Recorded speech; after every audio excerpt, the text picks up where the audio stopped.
স্ত্রীকে বারবার বললেন, বিবি তুমি দ্বীনের পথে আসো, তোমার কণ্ঠ পর্যন্ত পর্দা, তোমার কণ্ঠ যেন পরপুরুষ না শোনে, তোমার পরিধানের পোশাক যেন পরপুরুষ দেখতে না পায়। এ বিবি পর্দা করো, তিলাওয়াত করো, নামাজ আদায় করো, স্বামীর খিদমত করো, মুরব্বীদের সঙ্গে ভালো ব্যবহার করো। কিন্তু বিবি মানে না। আপনি ফজর পড়েন, বিবি ঘুমায়, উঠাইলেও ওঠে না।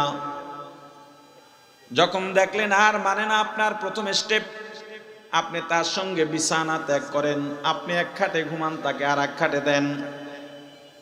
যদি এরপরেও তার মধ্যে ভয় না আসে, সে যদি এভাবে ভাব করে তুমি আলাদা খাটে আমিও আলাদা খাটে, কি আয় যায় দেখুন।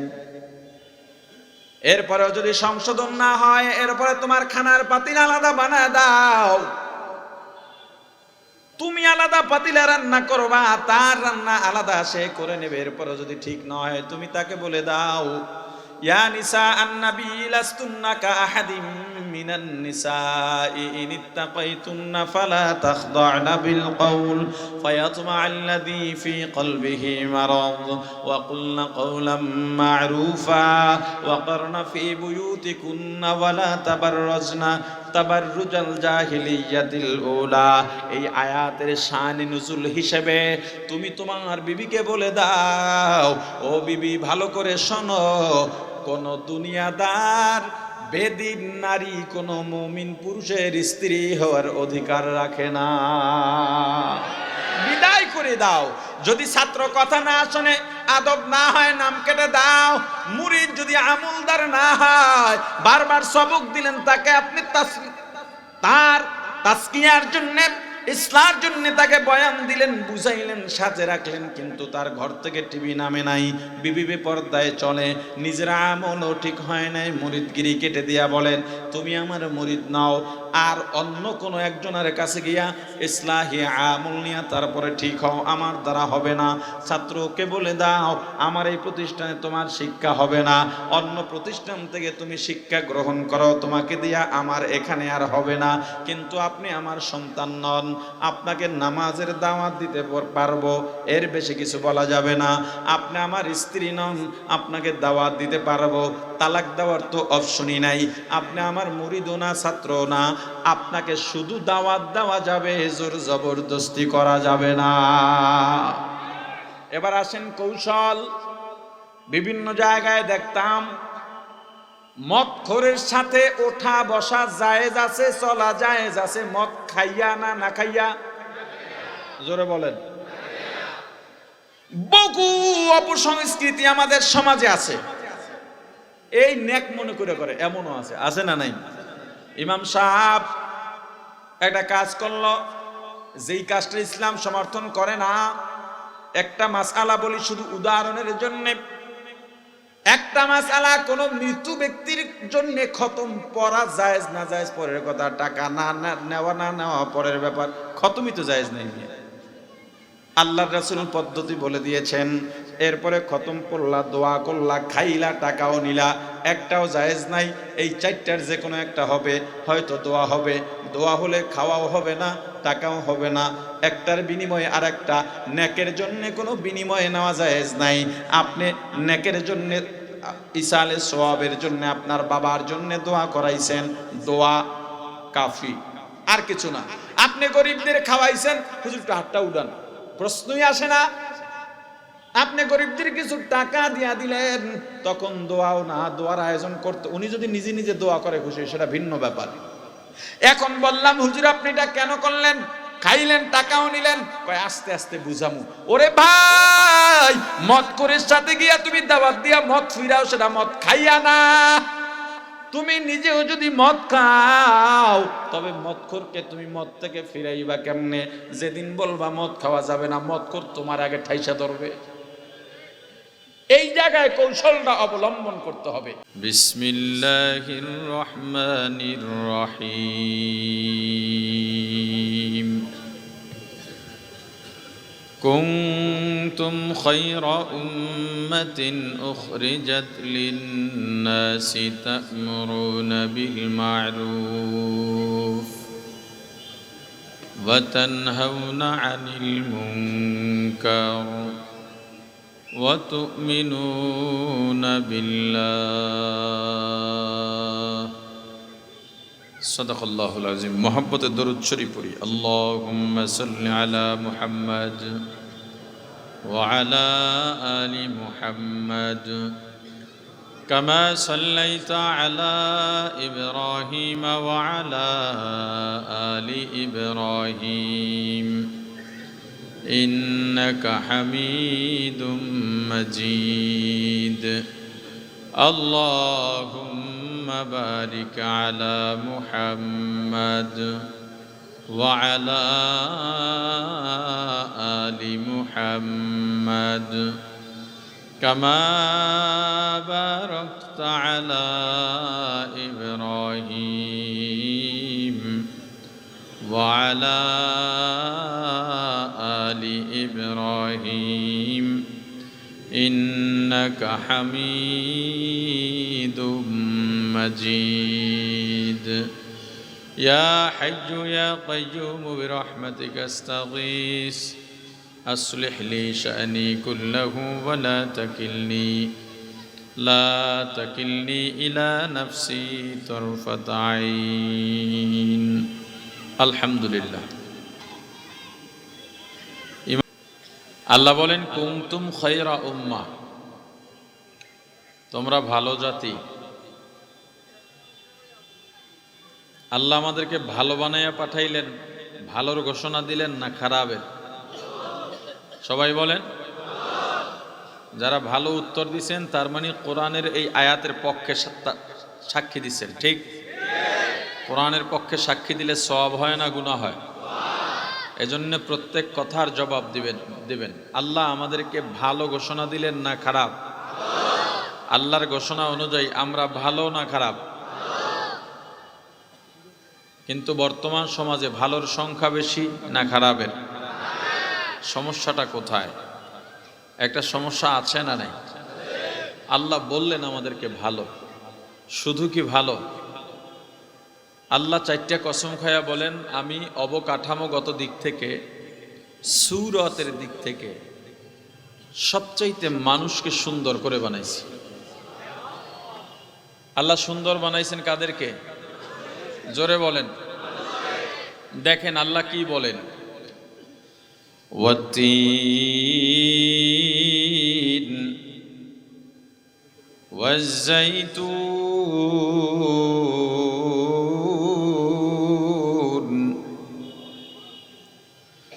وطور سينين وهذا البلد الأمين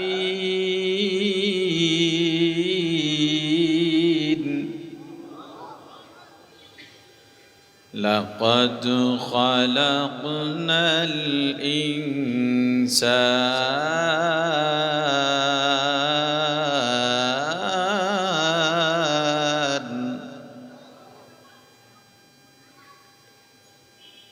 والتين والزيتون وطور سينين وهذا البلد الأمين لقد خلقنا الإنسان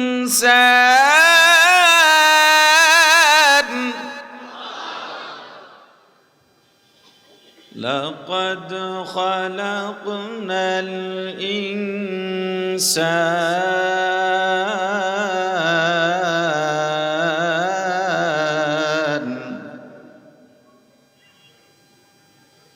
لقد خلقنا الإنسان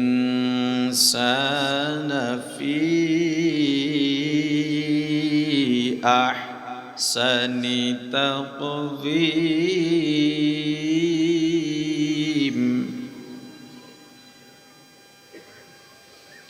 لقد خلقنا الإنسان في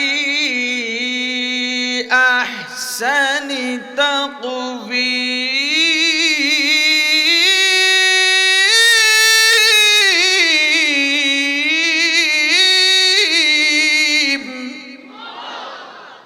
আল্লাহ এখানে 4টা কসমের পরে বলেছেন লাকাদ খালাকনাল ইনসানা ফি আহসানি তাকওয়িম। আমি মানুষকে সূরতের দিক থেকে, অবয়বের দিক থেকে, শারীরিক গঠন, স্ট্রাকচার, অবকাঠামোগত দিক থেকে সবচেয়ে মানুষকে সুন্দর করে বানিয়েছি। কিন্তু অন্যদিকে আল্লাহ আবার বলেন এই মানুষ পশুর থেকেও খারাপ। ভালো বানাইয়া পাঠাইছেন, সুন্দর বানাইছেন, তাহলে আমরা তো ভালো আছি, সুন্দর আছি, এই মানুষগুলো আবার খারাপ হলো কি করে? দেখেন এ ব্যাপারে আল্লাহ কি বলেন, وَلَقَدْ ذَرَأْنَا لِجَهَنَّمَ كَثِيرًا مِنَ الْجِنِّ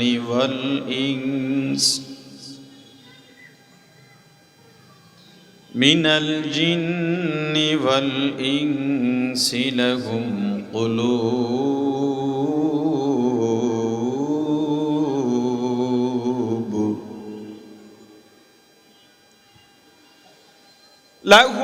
قلوب لا يفقهون بها ولهم أعين لا يبصرون بها ولهم آذان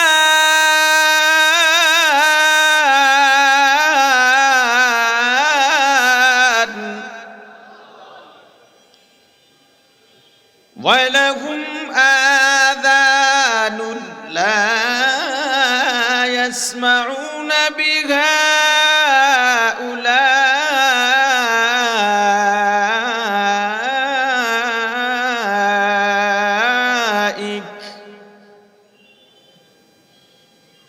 أولئك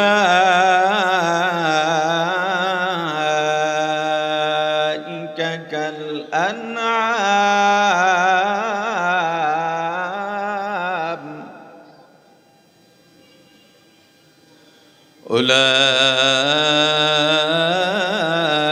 أولئك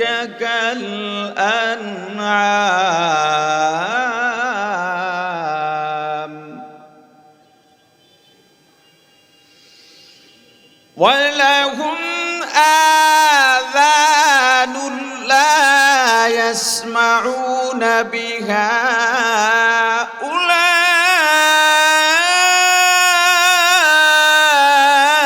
أولئك كالأنعام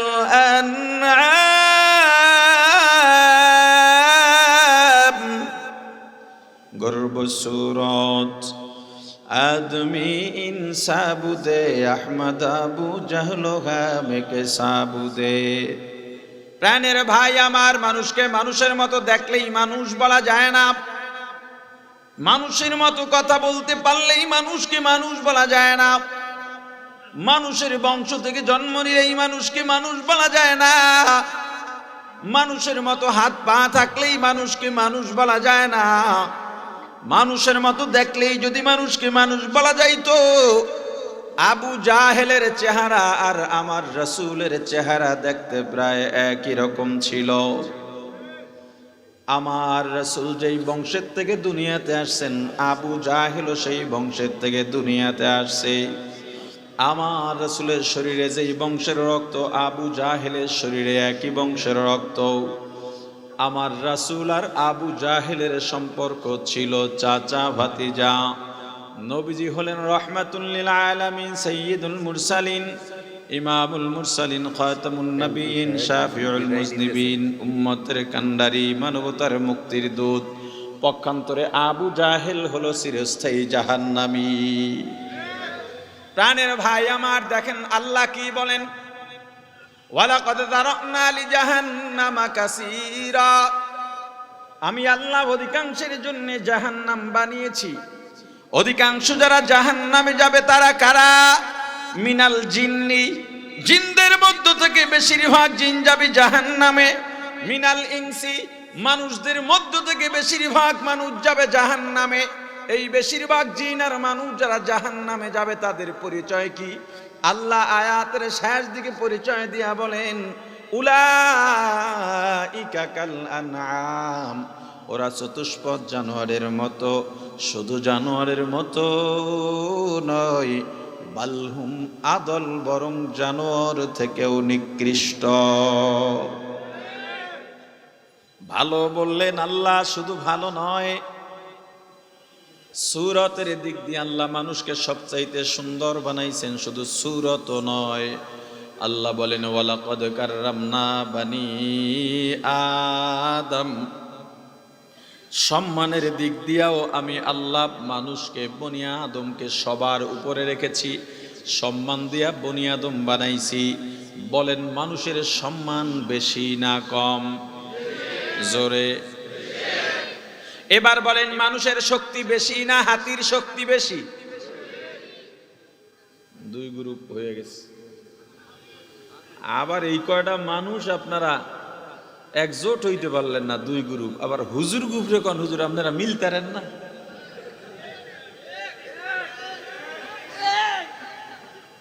আবার বলেন মানুষের শক্তি বেশি না হাতির শক্তি বেশি? আচ্ছা, হাতির শক্তি বেশি কারা বলছেন? হাত উঠান। উঠান, যারা বলছেন উঠান, সমস্যা নাই। মধ্যম পন্থায় থাকবেন না, হাতি বা মানুষ দুই পক্ষে থাকবেন। আপনারা বলছেন হাতির শক্তি বেশি, হাত নামান। মানুষের শক্তি বেশি কারা বলছেন? হাত উঠান। মধ্যম পন্থা, মিসকা শয়তানের পথ অবলম্বন করেন নাই তো কেউ? রাখেন। যারা মানুষের শক্তি বলছেন উঠায় রাখেন, হাত উঠায় রাখেন।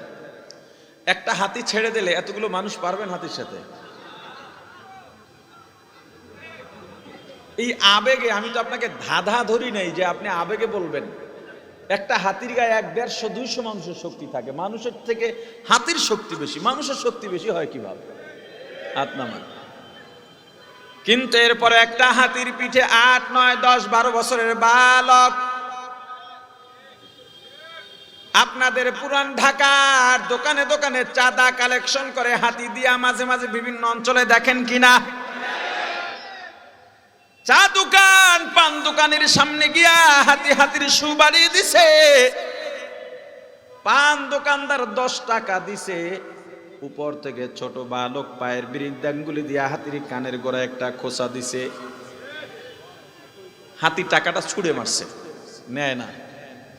দোকানদার বলে, হে মাহুত, হে হাতির সাওয়ারি, আমি গরিব মানুষ, কয় টাকার বেচা কিনা হয়? 10 টাকাই, আমার কাছে 1000 টাকার সমান। তুমি তোমার হাতিকে 10 টাকাই নিতে বলো। ছেলেটা আবার আঙ্গুলের পায়ের আঙ্গুল দিয়া ওর কানে আর একভাবে খোঁচা দেয়, টাকাটা নিয়ে আসে। এই যে 8, 9, 10 বছরের বালক, 12 বছরের বালক হাতির পিঠে বসা থাকে। হাতি বালকের কথায় ডানে যায়, বামে যায়, সামনে যায়, পেছনে যায়, উঠে বসে, টাকা নেয়, ছুনে মারে। কি কারণ? ওকে ভয় পাইয়া? কথা বলে না। সম্মানে। কিসের কারণে? আর আসতে বলে কেন? বলেন কিসের কারণে? সম্মানে। বাঘ মানুষকে ভয় পায়, সিংহ মানুষকে ভয় পায়, যে কোনো প্রাণী মানুষকে ভয় পায়। এটা মানুষের শক্তি বেশি এজন্যে নয়। কেন? জোরে বলেন। সম্মানের কারণে। সম্মানের একটা ভয় আছে। এই সম্মানের ভয়কে তাকওয়া বলে। আল্লাহকে ভয় করো, যে আল্লাহর প্রতি শ্রদ্ধা, বিশ্বাস, ভালোবাসা, এই ভালোবাসার ভয়, এই তাকওয়ার দাম সব থেকে বেশি। আপনি ডাকাতকেও ভয় করেন, আপনার বাবাকেও ভয় করেন, দুইটা ভয় এক?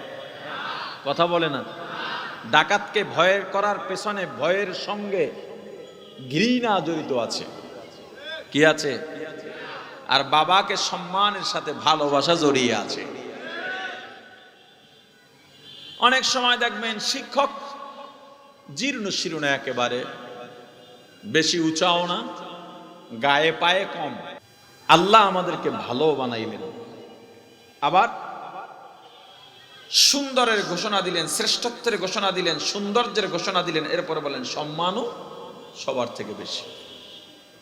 এই সম্মান দেখা যায় একজন শিক্ষক একেবারে জীর্ণ শীর্ণ, দুর্বল, কিন্তু তার একজন ছাত্র আছে অনেক স্বাস্থ্যবান, যুবক, যৌবনে ভরা, রক্ত টকবগে করা, গরম রক্তওয়ালা, তার শক্তি অনেক বেশি, এরপরও এই ছাত্র ওই শিক্ষকের গায়ে হাত দেয়?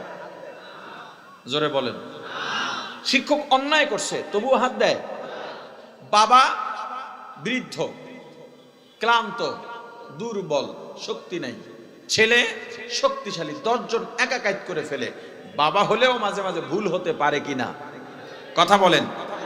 বাইরের একজন এই ছেলেকে মন্দ বললে এক বক্সিনে জায়গায় কাইত করে আলায়। বাবায় ওই একই ব্যবহার সন্তানের সাথে 1000 বার করছে, এরপরও সন্তান বাবার গায়ে হাত দেয় কেন? বাবার সাথে শক্তিতে পারবে না এজন্যে, শিক্ষকের সাথে শক্তিতে পারবে না এজন্যে। কি কারণে? জোরে বলেন। তাহলে শক্তির দাম বেশি না সম্মানের দাম বেশি? আওয়াজ দিয়া বলেন, শক্তির দাম বেশি না সম্মানের দাম বেশি? এজন্য বেশি শক্তি বাড়ায় লাভ নেই, এটার কোনো দাম নাই, শক্তির কোনো দাম নাই। তোমার সম্মানকে বাড়াও। আমি শক্তি দিয়েও কাজ আদায় করতে পারবো, সম্মান দিয়েও কাজ আদায় করতে পারবো। শক্তি দিয়ে যে কাজ আদায় করি এর পেছনে আছে বদদোয়া, অভিশাপ আর ঘৃণা।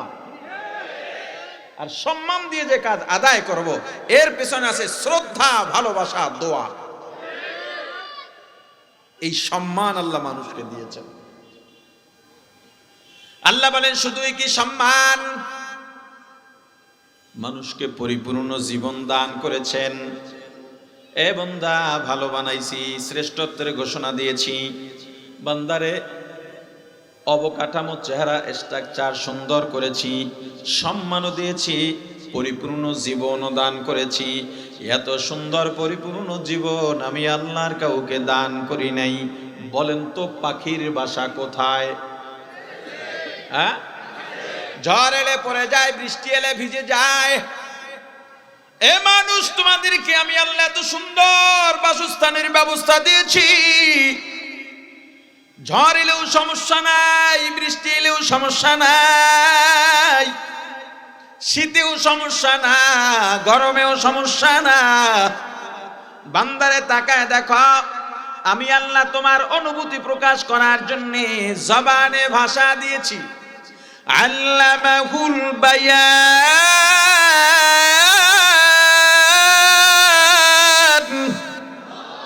এত সুন্দর জবান দিয়েছি বান্দা। 1, 1.5, 2 বছর 3 বছর হওয়ার পর যখনই তোমার জবান ফুটে যায়, কথা বলতে পারো, এই যে তোমার অনুভূতি প্রকাশ করা শুরু হয় আর শেষ হয় না, মৃত্যু পর্যন্ত কথা বলতেই থাকো, বলতেই থাকো, বলতেই থাকো, তোমার অনুভূতি প্রকাশ করা শেষ হয় না। কিন্তু বান্দা তুমি কি জানো, এই পৃথিবীতে মানুষ ছাড়া আর কাউকে অনুভূতি প্রকাশ করার জন্য জবান দিই নাই। 2টা গরুকে একত্রে দাঁড়াইয়া ঘন্টার পর ঘন্টা কথা বলতে দেখেছেন? আহা, কথা কয় না। 2টা পাখিকে ঘন্টার পর ঘন্টা কথা বলতে দেখেছেন? হাঁস, মুরগি, মাছ না, তাদেরকে অনুভূতি প্রকাশ করার জন্য আল্লাহ জবান দেন নাই, ভাষা দেন নাই। ও বান্দা, তোমার অনুভূতি প্রকাশ করার জন্য কত রকম ভাষা দিলাম। কোনো ভাষা এমন নাই যেই ভাষার কোনো শব্দের অভাব আছে অনুভূতি প্রকাশ করার জন্যে। তোমার অনুভূতি প্রকাশের জন্য তোমার ভাষার মধ্যে যত শব্দ দরকার আমি আল্লাহ, শুদ্ধ হোক আঞ্চলিক হোক, সব শব্দ দিয়া দিছি। একটা গাভী বাছুর প্রসব করলো, বাছুরটা যদি ষাঁড় বাছুর হয়, ওই বাছুরটা বড় হওয়ার পর আবার মায়ের পিঠের উপরেই ওঠে। বাছুরটা যদি বকনা হয়, মেয়ে বাছুর হয়, বড় হওয়ার পর যেই বলদের মাধ্যমে বাছুরটা হইছে, ওই বাবাই আবার মেয়ের পিঠের উপরে ওঠে। আল্লাহ ডাক দেয়া বলেন, বান্দা, কিন্তু তোমার ক্ষেত্রে আমি আল্লাহ এমন একটা তরতিব দিয়েছি, যখনই কোনো মেয়েকে বিয়ে করবা, পৃথিবীর সব পুরুষগুলো তোমার বিবির জন্য হারাম। এত সুন্দর করে বানাবার পরেও আল্লাহ বলেন জানোয়ার থেকেও খারাপ। সূরা 3-এর যে কয়েক আয়াত তেলাওয়াত করলাম, এর পরের আয়াতেও আল্লাহ বলেন সুম্মা রাদাদনাহু আসফালা সাফিলিন।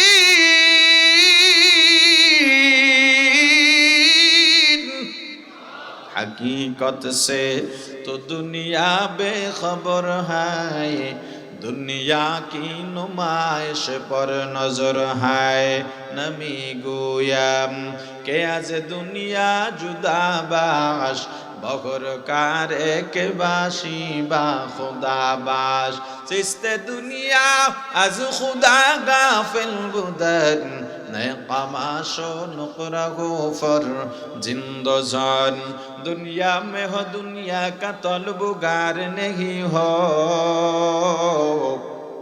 दुनिया में हो दुनिया का तलबुगार नहीं हो बाजार से गुजर हो खरीददार नहीं हो बाजार से गुजर हो खरीददार नहीं हो जागा जी लगाने के दुनिया नहीं है जागा जी लगाने की दुनिया नहीं है ये इबरत की जाहे तमाशा नहीं है ये इबरत की जाहे तमाशा नहीं है प्राणेर भाई आमार আল্লাহ শ্রেষ্ঠত্বের ঘোষণা দিলেন সৌন্দর্যের ঘোষণা দিলেন সম্মানের ঘোষণা দিলেন পরিপূর্ণ জীবনের ঘোষণা দিয়েছেন এর পরের আয়াতেই আল্লাহ বলেন সুম্মা রাদাদনাহু আসফালা সাফিলিন বান্দা এর পরে নিজের কর্মের কারণে পশু হয়ে যায় পতন আনে পতনের তলদেশে চলে যায় মানুষকে আল্লাহ শ্রেষ্ঠত্ব ঘোষণা করেছেন এটা স্বাভাবিক প্রক্রিয়া এটা মিডল স্টেপ এরপরে যখন ভালো করে তখন ভালো হয়ে যায় এখান থেকে খারাপ করলে খারাপ হয় ভালো করলে ফেরেশতার থেকেও ভালো হয় খারাপ করলে জানোয়ার থেকেও খারাপ হয় বুঝেন নাই ভালো করলে ফেরেশতার থেকেও ভালো খারাপ করলে এখন মানুষ খারাপ করে কেন আর ভালো করে কেন এটার তো কারণ আছে আছে না নাই আছে এর আগে আমাকে বলেন আমরা দেখি কি না যারা জবাব দেন না তারা দেখেন না ওয়াজ করতে করতে ওয়াইজরা ক্লান্ত হয় শুনতে শুনতে যে শ্রোতারা ক্লান্ত হয় এটা তো আমি জানতাম না নির্বাচনের সময় পাচার কাপড় উঠাইয়া নৌকার ধানের শীষ বইলা চিল্লাও তখন তো লজ্জাও পাও না গলায় কোনো বাজেও না ব্যাপারটা কি এই যারা আওয়ামী লীগ করো তারা আমাকে বলে একবার নৌকা বললে কয়টা সওয়াব হয় বিএনপি যারা করো তারা বলো একবার ধানের শীষ বললে কয়টা সওয়াব হয় অথচ একবার সুবহানাল্লাহ বললে গুনাহ হয় কি হয় জানেন এটা ও জানে তো দেখা যায় জোরে বলেন সুবহানাল্লাহ এরপর অনেকে বলে না সবাইকে তো আমার নজরে আনা সম্ভব নয় দুই একজন নজরে পড়েছে বলবেন হুজুর জবান লড়াইয়া পড়ি নাই সুবহানাল্লাহ জবান লড়াইয়াই পড়া লাগবে কারণ বা তো আপনি দুই ঠোঁট ছাড়া ব্যবহার করতে পারবেন না দুই ঠোঁট ছাড়া যেই বা উচ্চারণ হয় ওইটা আর বা না কথা কয় না এই ঠোঁট নাড়ান ছাড়া সুবহানাল্লাহ বলেন তো ঠোঁট নাড়াই এখন সুবহানাল্লাহ তখন দেখি কিনা কি দিয়া দেখায় কে উত্তর সঠিক নয় শুনি কি দিয়া শোনায় কে উত্তর সঠিক নয় খাই কি দিয়া খাওয়ায় কে ধরি কি দিয়া ধরায় কে উত্তর সঠিক নয় আমি বলছি সঠিক নয় তাহলে দেখা যাক আপনাদেরটা সঠিক না আমারটা সঠিক আগে বলি কি কোন আল্লাহ চোখ দিয়া দেখেন না হাত দিয়া ধরেন না মুখ দিয়া খাওয়ান না কান দিয়া শোনান না তবে দেখার শক্তি দিয়েছেন আল্লাহ ধরার শক্তি দিয়েছেন আল্লাহ কানে শোনার শক্তি দিয়েছেন আল্লাহ খাওয়ার শক্তি দিয়েছেন আল্লাহ দেখা তোমার ইচ্ছা না দেখা তোমার ইচ্ছা কানে শোনা তোমার ইচ্ছা না শোনা তোমার ইচ্ছা খাওয়া তোমার ইচ্ছা না খাওয়া তোমার ইচ্ছা। বান্দা আল্লাহ অনেকগুলো কসম খেয়ে বলেন ফাআলহামাহা ফুজুরাহা ওয়া তাকওয়াহা, এই বান্দা ইচ্ছা শক্তি তোমার হাতে দিয়ে দিয়েছি, স্বাধীনতা দিয়ে দিয়েছি। তুমি চাইলে শুনতেও পারো, চাইলে নাও শুনতে পারো, চাইলে খাইতে পারো, না চাইলে না খাইতে পারো, চাইলে দেখতে পারো, না চাইলে নাও দেখতে পারো। ও বান্দা তুমি চাইলে গুনাহও করতে পারো, নেকের কাজও করতে পারো। এই স্বাধীনতা ইচ্ছা শক্তি তোমার হাতে। কি হলো? বলে আল্লাহর হুকুম ছাড়া একটা গাছের পাতাও নড়ে না। কথা সত্য, তবে মানুষ নড়ে। বুঝুন নাই কথাটা? কি বলে? আল্লাহর হুকুম ছাড়া গাছের একটা পাতাও নড়ে না, কিন্তু মানুষ নড়ে। গাছকে আল্লাহ স্বাধীনতা দেন নাই, আগেই বলে দিছেন তোর এই এই কাজ, ও আজীবন করতে থাকবে। সূর্যকে আল্লাহ বলে দিয়েছেন তোমার এই কাজ, সূর্য কাজ করতেছে। কিন্তু মানুষকেও বলে দিয়েছেন তোমার এই কাজ। এই কাজ বলার পরেও নবী পাঠাইছেন কোরআন, হাদিস, আলেম, তরবিয়ত, মাদ্রাসা, লেখাপড়া, ইসলাহি জলসা, পীর, মাশায়েখ, কত ধরনের তরবিয়ত। কোরআনেও আল্লাহ ওয়াজ করেছেন, হাদিসে রাসূল ওয়াজ করেছেন। ওয়াজের পর ওয়াজ, তালিমের পর তালিম। কারণ আল্লাহর কথা ছাড়া পাথা নড়ে না, কিন্তু মানুষ নড়ে। অনেক কম বক্তা আছে মাঝে মাঝে দেখবেন বলে আমি যে গুনাহ করি আল্লাহ কি ফিরায় দিতে পারে না? সবই তো আল্লাহর হাতে। আল্লাহ ফিরাবেন না, আল্লাহ তো আগেই ঘোষণা দিয়েছেন। আল্লাহ তোমাকে দিয়ে গুনাহ করেন না। তুমি যদি বলো চোখ দিয়ে আল্লাহ দেখান, তাহলে তুমি যদি সিনেমা দেখো, এটা কি আল্লাহ দেখেন নাকি? আল্লাহ বান্দা দিয়ে গুনাহ করাবেন না। আল্লাহ চোখে দেখার চোখও দিয়েছেন, শক্তিও দিয়েছেন, কিন্তু আল্লাহ দেখান না, দেখার স্বাধীনতা তোমার। এখন এই যে হাত পা গুনাহ করে, এবার একটু কথা বলেন, আল্লাহ যেহেতু আমার হাত দিয়া ধরান না, চোখ দিয়া দেখান না, হাত দিয়া ধরার শক্তি দিছেন, কিন্তু ধরার স্বাধীনতা আমার। চোখ দিয়া দেখার শক্তি দিয়েছেন, দেখার দায়িত্ব আমার।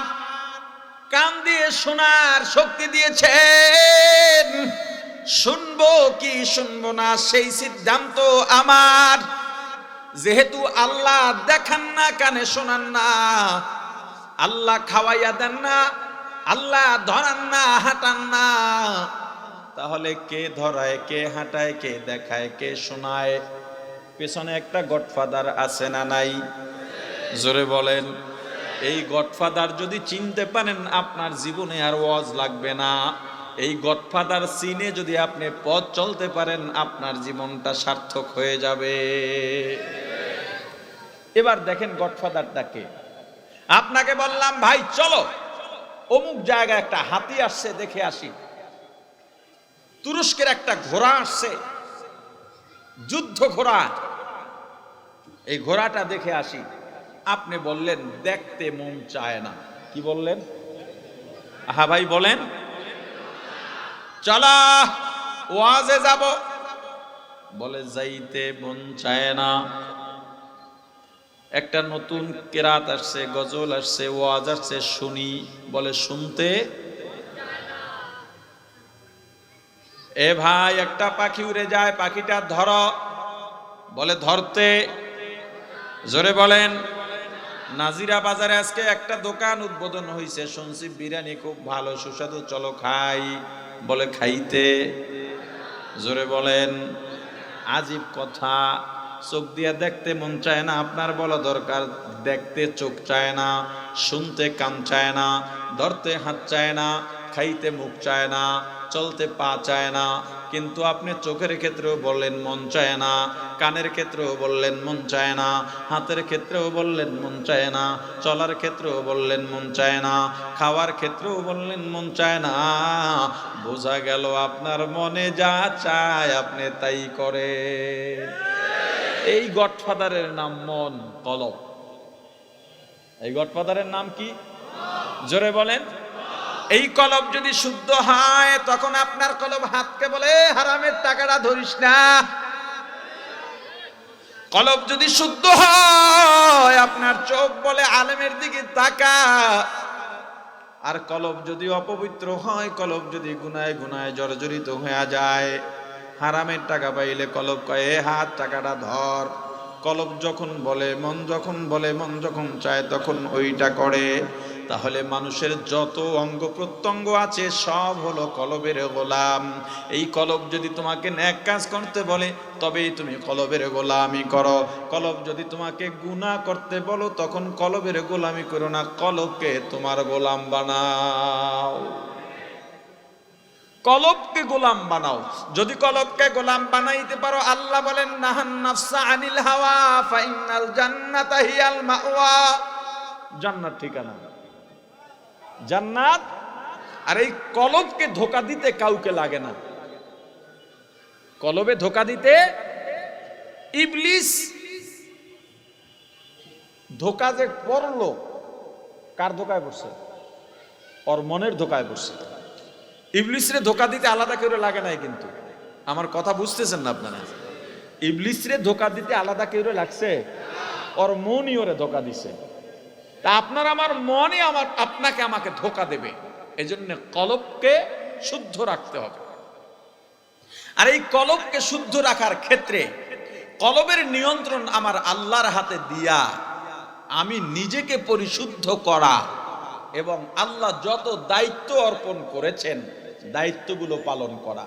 কলব দায়িত্ব আছে, সামাজিক পর্যায়ে দায়িত্ব আছে, নিজের ব্যক্তি আমলের ক্ষেত্রে দায়িত্ব আছে, মানুষকে দ্বীনের পথে আনার ক্ষেত্রে দায়িত্ব আছে। আমাদের প্রতি সামাজিক দায় দায়িত্ব আছে না নাই? আরো জোরে বলেন। আল্লাহ আমাদের শ্রেষ্ঠত্বের ঘোষণা দিয়েছেন এমনে না। আল্লাহ বলেন সামাজিকভাবে যদি দুইটা দায়িত্ব পালন করো তবে তুমি শ্রেষ্ঠ। কয়টা দায়িত্ব? জোরে বলেন। কুনতুম খায়রা উম্মাতিন উখরিজাত লিন-নাস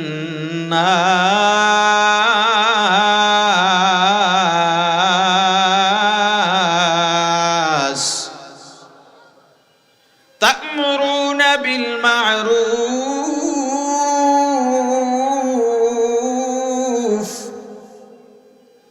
ওয়া তানহাউনা আনিল মুনকার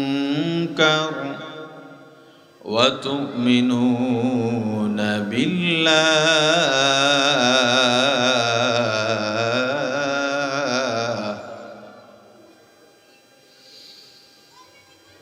কুনতুম খায়রা উম্মাতিন উখরিজাত লিন-নাসি তা'মুরুনা বিল মা'রুফি ওয়া তানহাউনা আনিল মুনকারি ওয়া তু'মিনুনা বিল্লাহ।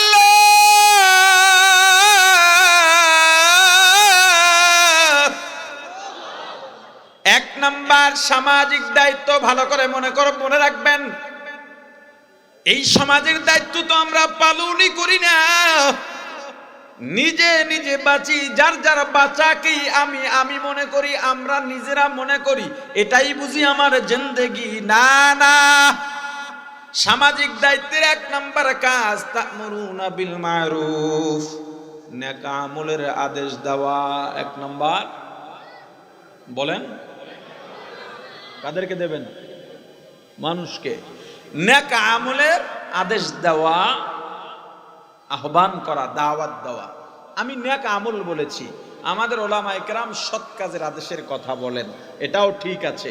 কিন্তু আমি নেক আমলটাকে মুনাসেব মনে করি, সঠিক মনে করি, বেশি যৌক্তিক মনে করি। এর কারণ আমার সাধারণ রিসার্চে আমি যতটুকু দেখলাম এবং বুঝলাম, আরবির কিছু শব্দ আছে বা বাক্য আছে, এগুলোর পরিভাষা বাংলায় বললে আরবির যেই বাক্য এবং এটার যেই প্রতিপাদ্য কিংবা বিষয়বস্তু, সেইটার আবেদন আর ঠিক থাকে না, হালকা হয়ে যায়, ওজনটা আর ঠিক থাকে না। যেমন মনে করেন আমালুন, আমল যে বলি আমল, এটা আরবি শব্দ।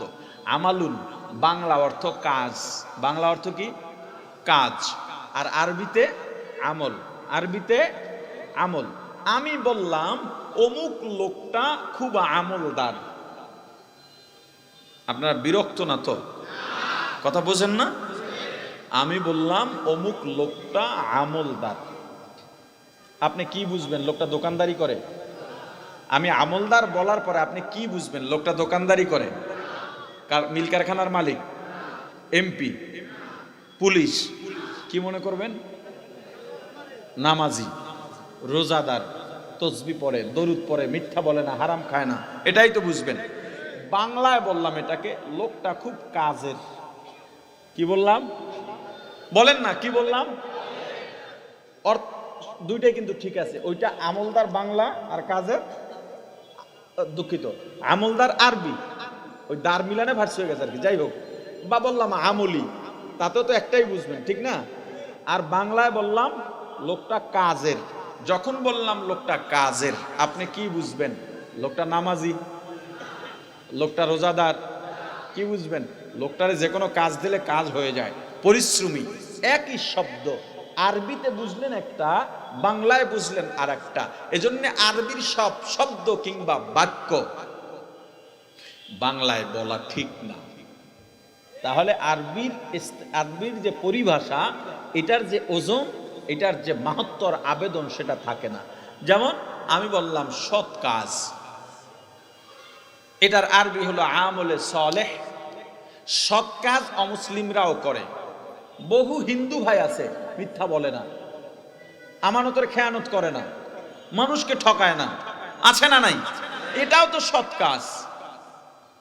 অতএব আমলে সালেহ বা নেক আমল, এটাকে সৎ কাজ না বলে হয়তো নেক আমল বলো, না হয় সৎ কাজ, আমলে সালেহ বলো। এজন্য আমি বলছি নেক আমলের আদেশ বা আহ্বান কিংবা দাওয়াত, এই দাওয়াতটা তিনটা প্রক্রিয়া হবে। এক নম্বরে দাওয়াতের সাথে সাথে জোর করে, যেটার দাওয়াত দেবেন, দাওয়াতের সাথে সাথে জোর করে সেটা করানো। অর্থাৎ নামাজের দাওয়াত দিলাম, সাথে সাথে নামাজ পড়তে বাধ্য করা, এটা একটা প্রক্রিয়া। কাদেরকে বাধ্য করবেন সেটা বলতেছি। দুই নম্বর প্রক্রিয়া, নামাজের দাওয়াত দেবেন কিন্তু বাধ্য করা যাবে না। তিন নম্বর প্রক্রিয়া, দাওয়াত দেবেন, বাধ্য করবেন না, আবার স্বাভাবিকভাবেও ছেড়ে দেবেন না। এটার নাম হিকমা, কৌশলে দাওয়াত দেওয়া। কয়টা প্রক্রিয়া বললাম? জোরে বলেন। এখন আমরা আমলের কথা বললেই অনেকে আমাদেরকে হাদিস শোনায়, কোরআন শোনায়। আরে ভাই, আপনারা তো বুঝেন না যে হুজুররা কি জ্বালায় আছে। বিশেষ করে ইমাম সমাজের মাহফিল, ইমাম সাহেবরা তো মহাবিপদে। এখন দোকানে গেলেও চা দোকানদার হুজুরের একটা ফতুয়া শোনাই দেয়, কথা কয় না। আর ইমাম সাহেব, একটা কথা আছে আমাদের সমাজে, যদিও কথাটা আমি সমর্থন করি না, আলোচনায় হয়তো একটা সুন্দর খাপ খায়, এজন্য বলি, কয় যার নাই কোনো গতি হে করে ইমামতি, কথা কয় না। ইমাম সাহেব রিক্সাওয়ালা, বউর সাথে ঝগড়া লাগছে, বউ দিয়েছে দুইটা কিল, রাগ ঝাড়বে কই, গিয়ে ইমাম সাহেবের উপরে ঝাড়ে।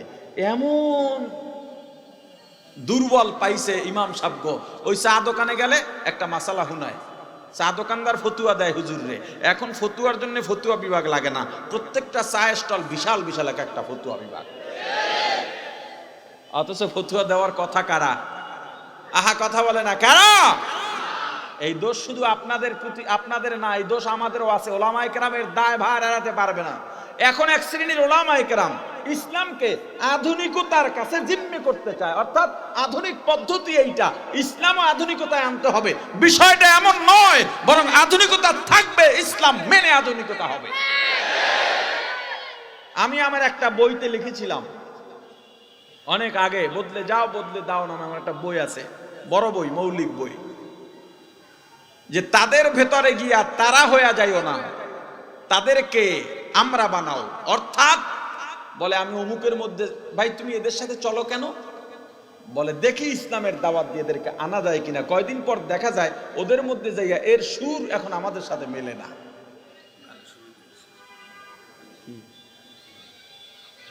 এখন এটা আগে করবেন, তো ছোট্ট একটা বিষয় নিতাম। আচ্ছা, যাই হোক, হিকমা, জোর করবেন কাকে? এক নাম্বার, চার শ্রেণীকে আপনি জোর করতে পারবেন। লা ইকরাহা ফিদ্দিন, দিনের মধ্যে জবরদস্তি নাই। নামাজ পড়বে না, জোর করে পড়াবেন, এমন জবরদস্তি ইসলামে নাই। এটা আদেশের ক্ষেত্রে বলছি, ভালো করে মনে রাখবেন।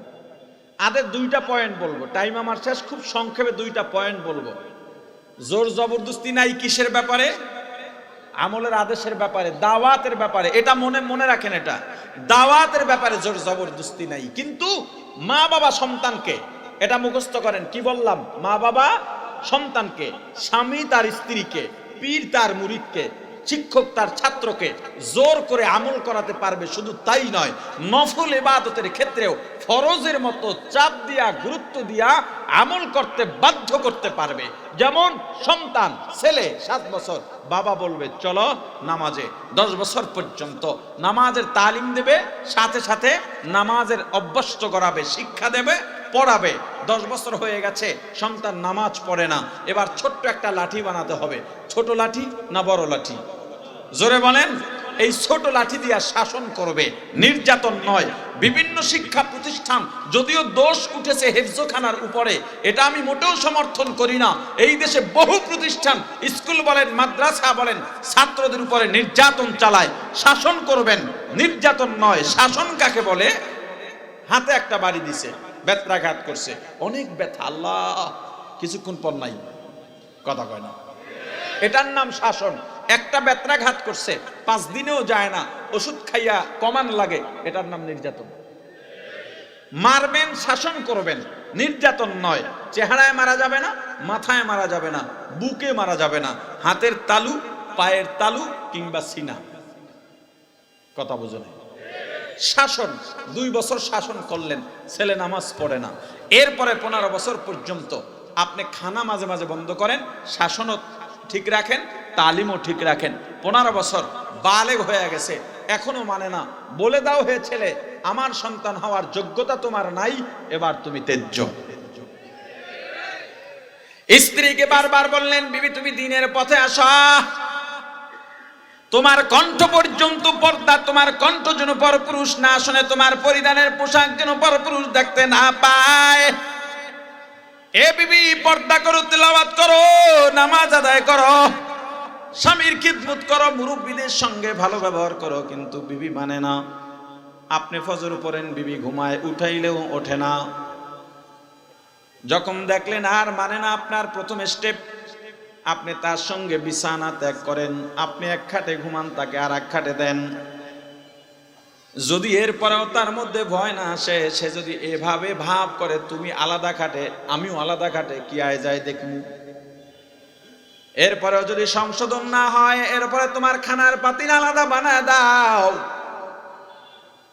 তুমি আলাদা পাতিলে রান্না করবা, তার রান্না আলাদা সে করে নেবে। এরপরেও যদি ঠিক না হয়, তুমি তাকে বলে দাও, ইয়া নিসা আন-নবী লাস্তুন্না কাআহাদিম মিনান নিসাই ইন ইত্তাকাইতুন্না ফালা তাখদা'না বিল কওল ফায়াতমা'আল্লাযী ফী কলবিহি মারাদ ওয়া কুলনা কওলাম মা'রুফা ওয়া করনা ফী বুয়ুতিকুন্না ওয়া লা তাবাররাজনা তাবাররুজাল জাহিলিয়াতিল উলা। এই আয়াতের শান নুজুল হিসেবে তুমি তোমার বিবিকে বলে দাও, ও বিবি ভালো করে শোনো, কোন দুনিয়াদার বেদিন নারী কোন মুমিন পুরুষের স্ত্রী হওয়ার অধিকার রাখে না।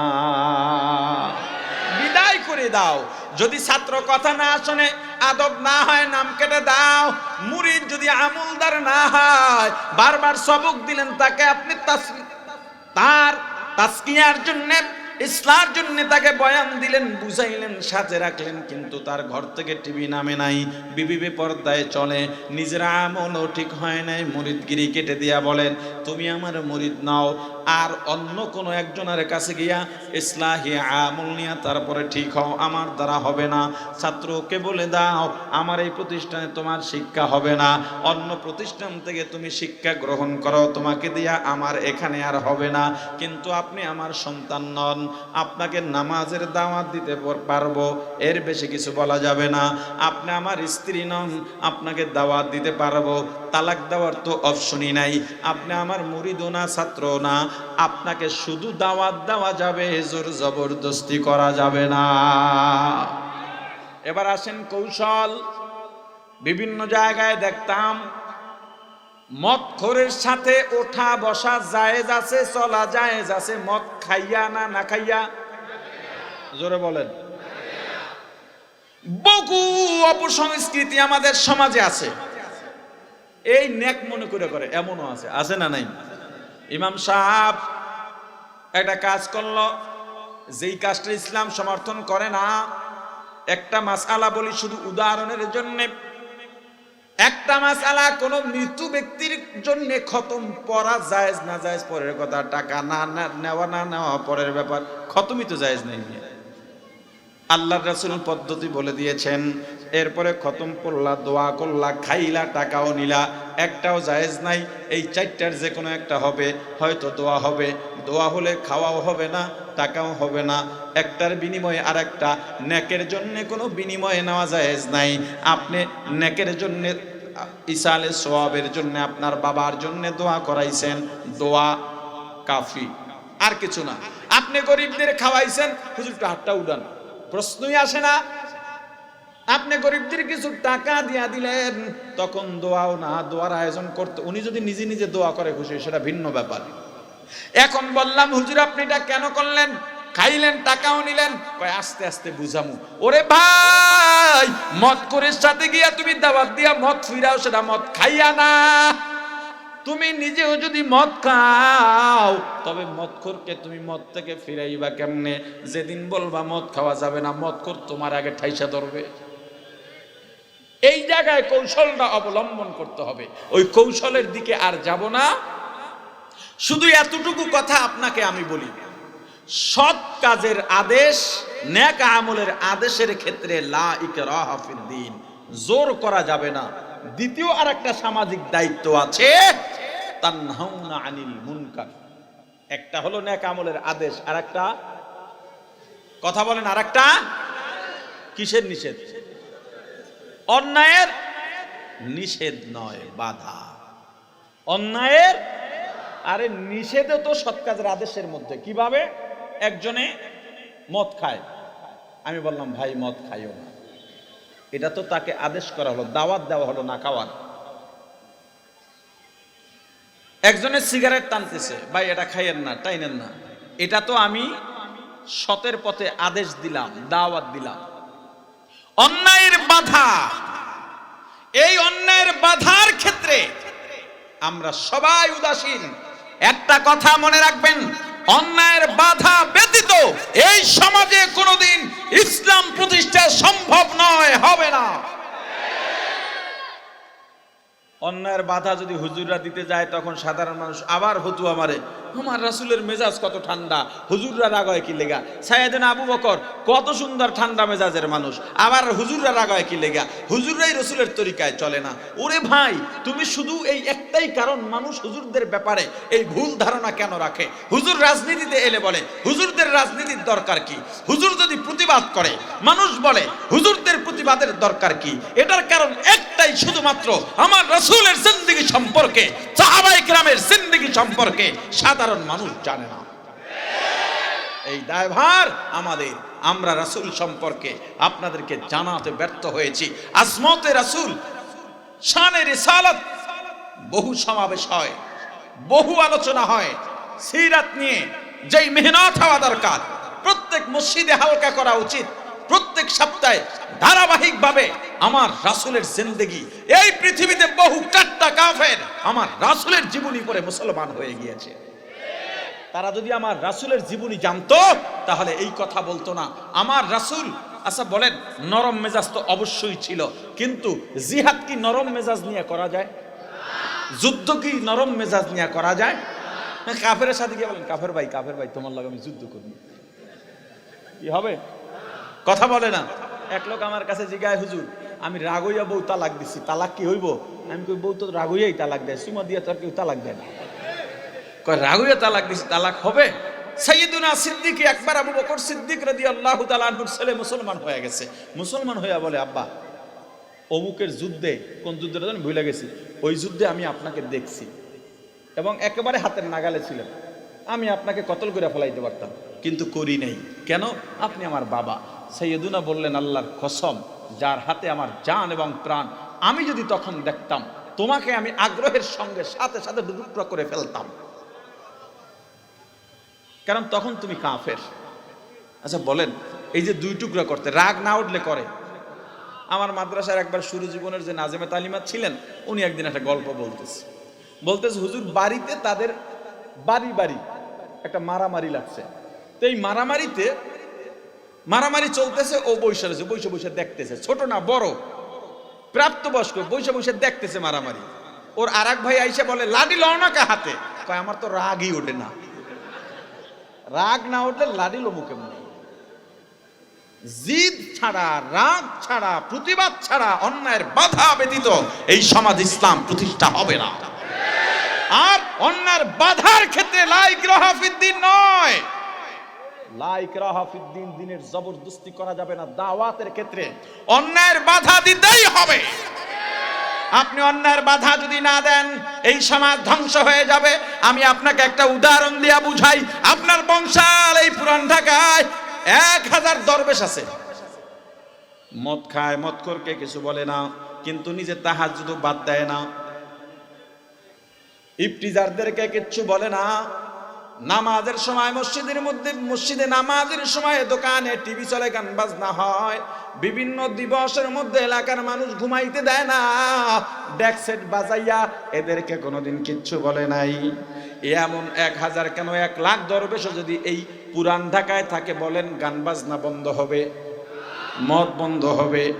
আর যদি প্রত্যেক জনে, বেশি লাগবে না, 20 জন করে মানুষ থাকে, এমন একজন মানুষ গান বাজাইলে গিয়া পিডায়, ইফতিজার পাইলেই পিটাইয়া জেলেও গেছে, বাইরে আবার পিটায়।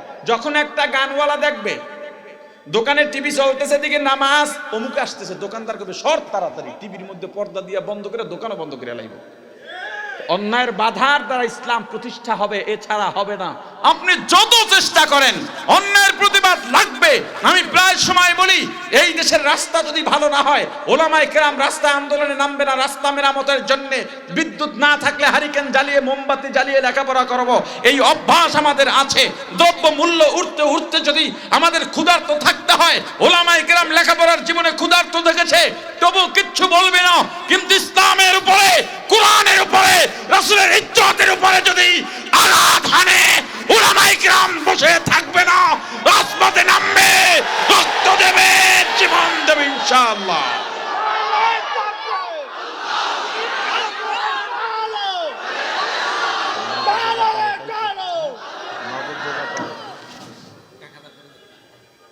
আমি শুধু জানতে চাই আপনাদের কাছে, এই মাহফিলগুলোতে সমকালীন বিষয় নিয়ে আলোচনা করাও প্রতিবাদের একটা অংশ। লাইলি মজনু, ইউসুফ জুলাইখা, লাইলি মজনু কোরআনে নাই, ইউসুফ জুলাইখা কোরআনে আছে না নাই? এই কোরআনের ভেতরের আলোচনাও বর্তমান প্রেক্ষাপটে যদি জরুরি কোনো আলোচনা থাকে, সেটা বাদ দিয়ে করাটা ঠিক না। আরে কথা বলেন না কেন? 2-3 জন উঠছেন কেন ভাই? কেন উঠতেছেন বলেন? বসেন। মজলিসটাকে নষ্ট করবেন না। রহমত আমাদের অন্তর্চক্ষু খোলা নয় বিধায়, আমাদের চক্ষু অন্তর্চক্ষু খোলা নয় বিধায় দেখি না আল্লাহর রহমত জুব জুব করে এখানে পড়তেছে। ইবলিস কোনোভাবে এটা সহ্য করতেছে না। গাজী সাহেব, ওটিতে সরেন, ডিস্টার্ব হয়, যা কর আমি কয়ে দেবো ইনশাল্লাহ। আল্লাহর রহমত জুব জুব করে এখানে বর্ষিত হচ্ছে, ইবলিসের সহ্য হয় না। ওই যে মন চায় না থাকতে, বলছিলাম মন না চাইলে মন রে গোলাম বানাইতে হবে। এই প্রতিবাদী মঞ্চগুলো আজমতে রিসালাত তথা ইমামদের উদ্যোগে এই যে মাহফিলগুলো হচ্ছে, এই এলাকায় এই মাহফিলের উসিলায় দেশের শীর্ষস্থানীয় উলামায়ে কেরাম আসতেছেন, বুজুর্গানে দিন আসতেছেন। এই এলাকায় চেয়ে বড় কথা, লক্ষ কোটি কোটি ফিরিস্তা, রহমতের ফিরিস্তা ঘেরাও করে রেখেছে। এই মজলিসগুলো হওয়া দরকার আছে না নাই? আরো জোরে বলেন, আছে না নাই? কে কে মনে করেন আছে? না তাকবীর।